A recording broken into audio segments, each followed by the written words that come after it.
एक लतीफा पेश कर रहा।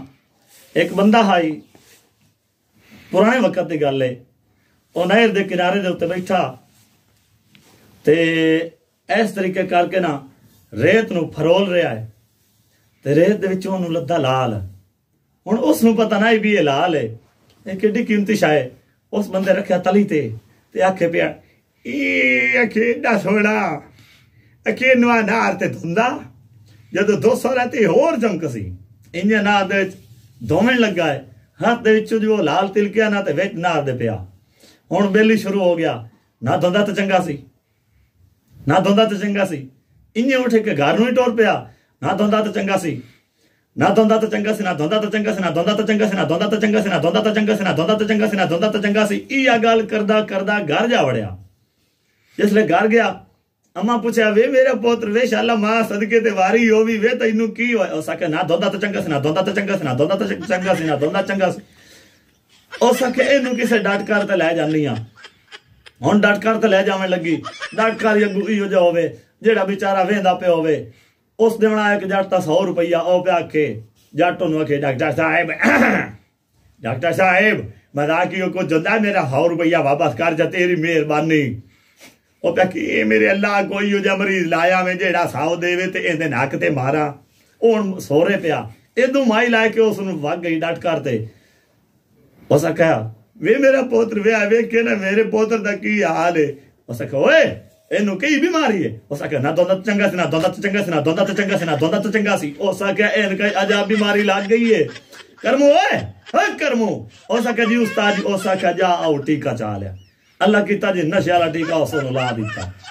बेली साए गया, जिसले साए गया ना तो थोड़ी देर बाद उठिया ते बाकी मरीज तुहानूं पता क्लिनिकां जेहड़ियां हैं ना अजकल वेख लो क्लिनिक होवे वड्डा हस्पताल होवे मरीजां दे हर पासे रश होए। अलहमदुलिल्लाह बीमारियां इतनियां फैल गईयां। अच्छा मरीजां दे मुंह लू बेर बेर वेखी जावे भी ये मैं किदे आया पिया। उस आख्या माई तेरा पुत्र रखे हुण ठीक हो गया है ते इहनूं लैके हुण घर वगवन ते इहनूं थोड़ी देर होर समय ते अल्लाह कसी ठीक हो गई। ओ पिया के मेरा पुत्र तेरा भला होवे ए दसो ए तो ठीक हो गया ते पैसे कितने?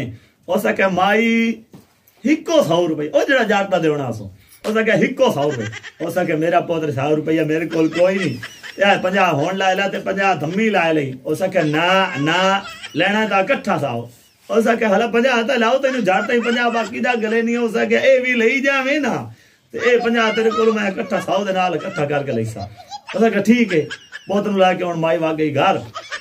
जिसले घर गई ना पुत्र जाके समाया झट तो बाद ख्याल आया पुत्र दा हाल तो पुछा। ओदे पुत्र दा ना प्याके हीरिया वे मेरा पुत हीरिया। ओदे पुत्र दा ना हीरा हाई। जिवें नु ख्याल आया ना भी ना ते बैठा हूं ना लाल लद्दा ते दोवें लगा वेडा पिया। ओ मुड़ शुरू हो गया ना धुंदा चंगा सी, ना धुंदा तो चंगा सी, ना धुंदा तो चंगा सी, ना धुंदा तो चंगा सी, ना धुंदा तो चंगा सी। इतना ताईं डाटकार साहब नू तकदीर भीड़ लियांदा। उस आख्या माई ओ मेरा 100 रुपया तेरे अल्लाह। उस आख्या जा मैं ना पहले मरीज लू तो वेखिया भी मरीज केड़े हाल च। उस आख्या ओए तैनू की बनया है? सुना के बच्चा तो होई कि काई ना। उस आख्या ना धंधा चंगा से, ना धंधा चंगा से, ना धंधा चंगा से, ना धंधा चंगा। हट के माई आला है। माई आखे मेरे पैसे तो दे। ओ पे आखे ना पुछदी चंगी सी, ना पुछदी चंगी सी, ना पुछदी चंगी सी, ना पुछदी चंगी सी। डाट कर पे आखे 100 नालों 50 चंगा सी, 100 नालों 50 चंगा सी, 100 नालों 50 चंगा सी। हैं इसे तरह एक ना मौलवी साहब 3-4 जट होवें ते ओ जेड़ा ना अपना शहर वग गए वेखण वास्ते। उन्हें खजा भी यार सैर तफरीक कर भी है। उत्थे को मेला लगा होया ही वो मेला भी विखे उन्हें अल्लाह कीता पैसे तो गए मुक। हट के ना हुण उन्हां बेचारियां नूं भुख बड़ी लगी हुई मरदे हुंदे हन भुख तों ते सुरंदे हुंदे हन भी कोई ऐसा होवे जेड़ा सानू रोटी भी खवावे ते सानू छिल्लड़ भी देवे। कुदरतन एक अगू मौलवी साहब टकर पिया। उस आख्या अस्सलामु अलैकुम। उन्हें आख्या वालेकुम सलाम मौलवी साहब सुना तेरा की हाल है? उस आख्या ठीक ठाक। ओ इत्थे किवें वधे हो? उन्हें आख्या जी आया से शहर ते मेला भी लगे होया मेला वेख्या ते पैसे गए मुक ते हुण तां भाईया भुख तू भी मरदे पे है। मौलवी साहब क्या साडी सोच? उस आख्या खैर में आ रहे कोई मसला नहीं तुहाडी सोच लीने एडा कोई मसला नहीं। उस आख्या बाजाओ मेरे नाल जिदे जिदे तुहानू मैं आखा ना तुसां मेरे नाल रहना जेड़ी गल मैं करा तुसां मेरी हां नाल हां रलाउणी। उन्हें आख्या ठीक है जी। ओ जी मौलवी साहब लैके उन्हें वग गया होटल ते। जिसले होटल विखे होने ना ते आ मुलो खान बैठा टेबलां ते कुर्सियां ते खावे पीवे पिया।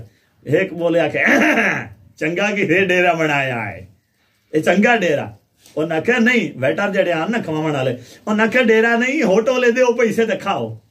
उस पहले मौलवी उन्होंने एक गल समझा ली भी इंज कर तुसा वखरे खावन बाना है ते मैं वखरे बाना है, ते जिसले गल तुहाडे कोल पुछे ना ते तुसा आखना है भी साडा बकाया। उस आख्या लैके देवना मेरा काम है। उन्हें आख्या ठीक है। हुण जट जेड़े एक पासे बह गए, मौलवी साहब एक पासे बह गया, इन्हें खांदे रहे वेटरान उन्हें बजा ही रखे, बजा बजा बजा के उन्हें बेचारे की रड़ी कर दी। उन्हें जिसले वो थक रहे उदू बेली भी अजे खा के बस की अजे मौलवी साहब वेखे उन्हें तो अजे खांदा पिया। उन्हें आख्या जी उन्हें दे पैसे, उन्हें आख्या जेड़ा साडा बकाया आखे कि आ बकाया के जेड़ा तैनू 1000 दिता है वो 1000 दे चो तो बकाया दे सानू। इतना तक जनाब उन्हें फोन च किया, उन्होंने चढ़ी कावड़ भी है कि ना रोटी खवाई है, तो दुआ जनाब ये सानू बकाया दे सानू केड़ी चट्टी है। उन्हें पुलिस वाल फोन च किया, पुलिस आ गई पूछया दसिया, उन्हें वेख्या तो अजे वो मौलवी साहब खांदा बैठा। उन्हें देखा भी सुन्नत रसूल है मुंह ते है यार। उन्हें आख्या बाकी सारिया छोड़ो, ए मौलवी को फैसला करीने। मौलवी अजे खांदा पिया। उस आख्या की गल है, आखे जी इन्हें रोटी खाधी है ते असा इन्होंने को पैसे मंगे ते आदे सानू बकाया, ते मौलवी पे आखे इसे बकाया दे मेरा भी 1000 का बकाया ना बोल जाए यार। बड़ी मेहरबानी।